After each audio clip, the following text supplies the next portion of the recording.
دشمنوں کا عبرتناک انجام، سیکیورٹی فورسز کا بلوچستان کے ضلع پنجگور میں انٹیلیجنس بیسڈ آپریشن۔ ISPR کے مطابق آپریشن میں فیتنال ہندوستان کے 6 دہشت گرد مارے گئے۔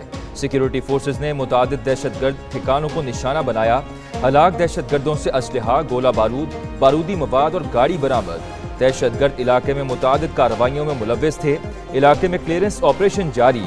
دیگر دہشت گردوں کی تلاش کا عمل تیز۔ وزیر اعظم شہباز شریف اور وزیر داخلہ محسن نقوی کا کامیاب آپریشن پر سیکیورٹی فورسز کو خراج تحسین۔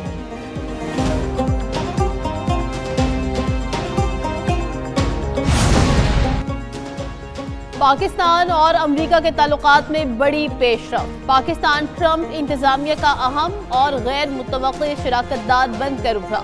واکس کی تجزیے کے مطابق پاکستان امریکہ ایران تنازع میں کلیدی سفارتی ثالث سامنے آیا۔ پاکستان نے امریکہ ایران رابطوں اور جنگ بندی میں مرکزی کردار ادا کیا۔ فیلڈ مارشل عاصم منیر اور وزیر اعظم نے سفارتی کوششوں کی قیادت کی۔ واشنگٹن اور تہران پاکستان کو قابل اعتماد ثالث قرار دے رہی ہیں۔ ٹرمپ انتظامیہ کی پاکستان سے متعلق پالیسی میں تاریخی تبدیلی سامنے آئی۔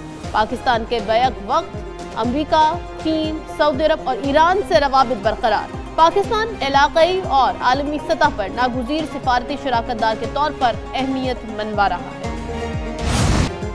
ایران کی جانب سے امریکی فوج پر حملہ جنگ کے دوبارہ آغاز کا جواز بن سکتا ہے۔ ایرانی سپریم لیڈر سے ملاقات نہیں کرنا چاہتا۔ ایران سے ڈیل کی صورت میں سپریم لیڈر سے ملاقات ممکن ہے۔ امریکی صدر ڈونلڈ ٹرمپ کی وائٹ ہاؤس میں میڈیا سے گفتگو، کہا ایران کے ساتھ ڈیل کیے بغیر بھی افزودہ یورینیم حاصل کیا جا سکتا ہے۔ ہم نے ایرانی قیادت، بحریہ اور فضائیہ کو ختم کر دیا۔ آپ جلد جان جائیں گے کہ ایران کے ساتھ معاہدہ کیا ہے۔ ڈیل کے تحت ایران نیوکلیر ہتھیار نہیں رکھ سکے گا۔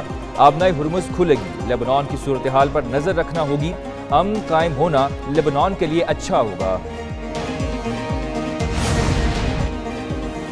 جنگ میں شکست کے بعد دشمن ایران میں تقسیم کے بیج بو رہا ہے۔ ایرانی سپریم لیڈر مجتبیٰ خامنہئی کہتے ہیں دشمن کو میدان جنگ میں ناکامی کے بعد مقاصد کے حصول میں مشکلات کا سامنا ہے۔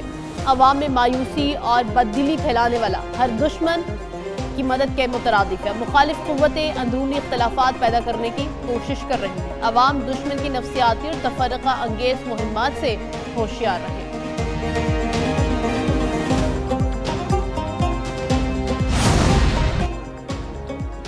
امریکی عوام کی اکثریت نے ایران جنگ کی مخالفت کر دی۔ امریکی سروے میں ایران جنگ کے لیے امریکی عوامی حمایت محدود قرار۔ میری لینڈ یونیورسٹی، ایپسوس، بروکنگز کے سروے میں انکشاف۔ سروے کے مطابق عوام کی بڑی تعداد نے تنازع کو امریکی مفادات کے لیے نقصان دہ قرار دیا۔ 56% امریکیوں کی رائے کے مطابق ایران جنگ منفی اثرات مرتب کر رہی ہے۔ 84% ڈیموکریٹ حامیوں نے جنگ کو امریکہ کے لیے نقصان دہ قرار دیا۔ 33% ریپبلکن حامیوں نے بھی جنگ کو نقصان دہ قرار دیا۔ کہا 39% ریپبلکن ووٹرز کے خیال میں امریکہ کامیاب ہو چکا ہے۔ جنگ بندی کے باوجود اسرائیلی فورسز کے جنوبی لبنان پر حملے جاری۔ اقوام متحدہ امن مشن کے اہلکار سمیت 8 افراد جاں بحق، 8 زخمی۔ جاں بحق ہونے والوں میں 3 بچے اور 2 خواتین بھی شامل۔ حزب اللہ نے اسرائیلی فوجیوں پر راکٹ برسا دیے۔ بیوفورٹ قلعے کے قریب اسرائیلی فوجی دستوں پر ڈرون حملے میں اسرائیلی میجر جنرل کی گاڑی تباہ۔ حزب اللہ کے میزائل حملے میں 1 اسرائیلی فوجی ہلاک ہوئے۔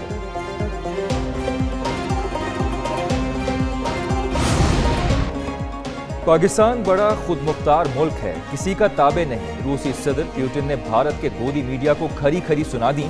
کہا یہ کہنا غلط ہے، پاکستان چین کے زیر اثر ہے۔ پاکستان بڑا ملک ہے، اس کے مختلف ممالک کے ساتھ تعلقات ہیں۔ پاکستان اور چین میں تعاون انتہائی اہم ہے۔ چین کے ساتھ تو ہر ملک ہی تعلقات بڑھا رہا ہے۔ امید ہے امریکہ اور ایران کسی سمجھوتے پر پہنچ جائیں گے۔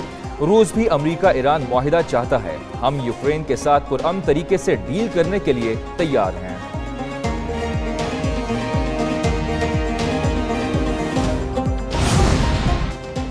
بشکیک میں وزیر داخلہ محسن نقوی اور ایرانی وزیر داخلہ سکندر مومنی کے درمیان اہم ملاقات۔ پاک ایران تعلقات اور خطے کی صورتحال پر تفصیلی تبادلہ خیال۔ دونوں وزراء داخلہ کے درمیان داخلی سلامتی امور پر گفتگو۔ خطے میں کشیدگی میں کمی کے لیے مشترکہ کوششوں پر اتفاق۔ پائیدار امن کے لیے سفارتی رابطوں کے تسلسل پر زور دیا گیا۔